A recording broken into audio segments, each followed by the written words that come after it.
Hi, to introduce you to fair value accounting and how it's applied, I've chosen today to look at the financial report for Vicinty Centres.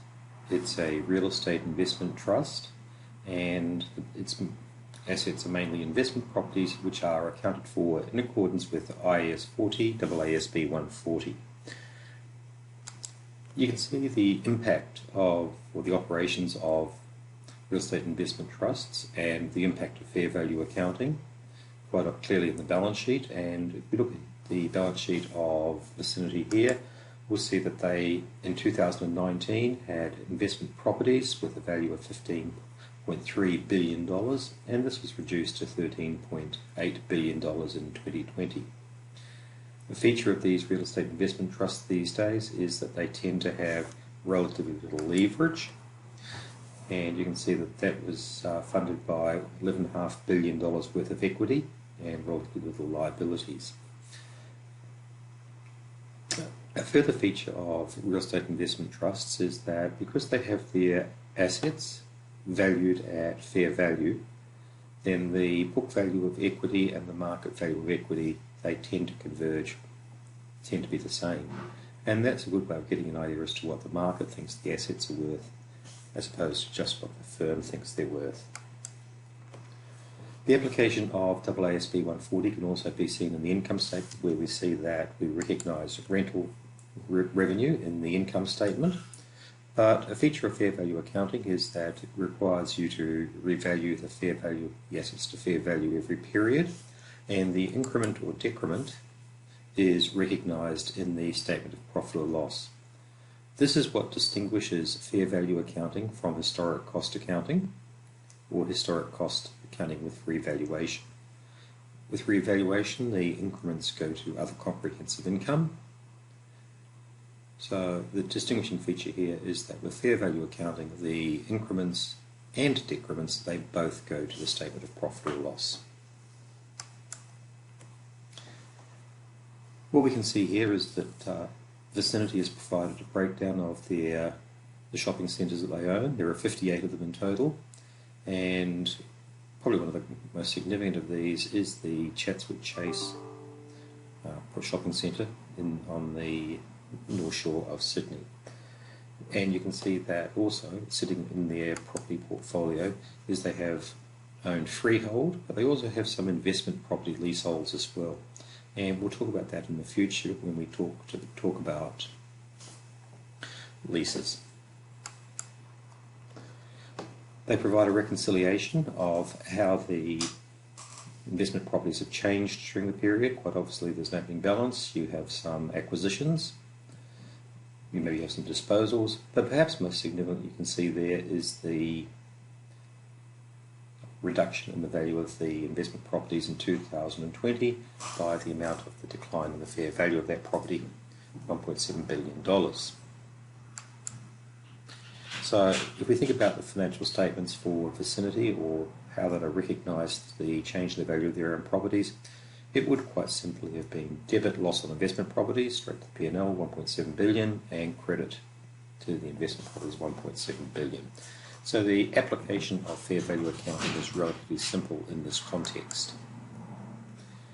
Quite obviously the fair value accounting standards are relatively simple to read, but trust me when I say that they're a lot more difficult to apply. The issue with application, or the problems with application of fair value accounting, it's always going to be how you determine fair values. And you can see that Vicinity identifies in their financial report the problems that are inherent in determining fair values, especially in the current climate. And right up front they identify some key or fundamental assumptions which have been made in presenting the financial statements, determining the fair values of the properties. And they identify that there is significant uncertainty in the property market, and there is significant judgment involved in the determination of the fair value of properties. And you can see they talk about how this impacts capitalisation rates, discount rates, terminal yields, market growth rates. These are all subject to estimation, and there's not a lot of market data at the moment to base these assumptions on. They also provide a breakdown of what their assumptions are in the valuation of the properties, and you can see that there is some variation between 2019 and 2020.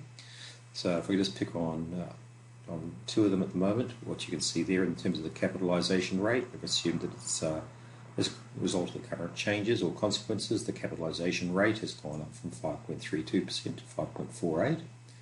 That's an increase of 0.16%. And you can also see that they've reduced their expectation of growth in rental returns over in the future. And you can see that this is reduced by almost 0.5%. So they do envisage that there are some significant changes occurring in the property market. Please note that these changes were in the current climate responsible for, at least in part, a change in the fair value of the investment properties of $1.7 billion.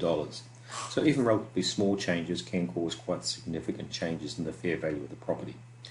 So that really identifies for me what is the major challenge in applying fair value accounting, and that is determining what the fair values are. It's never going to be easy. The annual report goes on and provides some sensitivity analysis, and perhaps the most telling of these is that if you focus on the capitalisation of income method, what you can see there is that if they allow for plus or minus 0.25% change in the capitalisation rate, the impact on the valuation is going to be between plus or minus $600 or $700 million. So that's an enormous variation for a relatively small change in the assumption. And that should give you some idea of the sensitivity to fair values to the assumptions being made. Now, what we can see in the financial report is the assumptions that Vicinity has made in the valuation of their properties. Can we gain an idea as to what other people might think of those assumptions? And one thing we can do is we can look at the stock market, and we can make some inferences from the stock market about what the investors think the properties are worth. What we can see is that today the market capitalisation of Vicinity is $6.09 billion, and this compares to a book value of equity of $10.55 billion. As I said before, because we have fair accounting, those two numbers converge, and so the inference there is that the stock market thinks that the book value of equity should only be $6.09 billion. In other words, there's an excess of $4.5 billion. So what they're effectively saying there is that they think the investment properties are worth $4.5 billion less. So what they're saying is that the annual report shows investment properties at $13.8 billion. The market is factoring in a further reduction of $4.469 billion, and the market is saying that they think the properties are really only worth $9.332 billion. That would represent a further 32% decline in the fair value of the investment properties. So what you can see is that the market is much more pessimistic about the future rental returns and the fair value of the investment properties than is Vicinity management. And you can sort of see here that if we think about a change in the capitalisation rate, if a plus or minus change in the capitalisation rate gave rise to about a $650 million impact on valuation, what we're talking about here is a change in the capitalisation rate of 1.75%, which is 7 times that, 0.25%. In terms of the impact on the long-term growth rate, then, well, it's basically saying there's very little long-term growth and probably declines in the long term. In terms of understanding why the market might have got here, you only have to think about how the way the retail industry has changed. Remember, retail does pay the rents which go to Vicinity. You've only got to think about the transition to online retailing. Think about the change to in the online retailers. So if we looked at Kogan, let's say a year ago their stock price was $6 and today it's $20. So we can see there's been a significant change in the way in which the retail sector operates, and that's going to flow through to Vicinity, who provides the premises for the retail sector. So I think that this is an interesting company to follow now and in the future, and it's also one which demonstrates the application of fair value accounting particularly well. Thank you.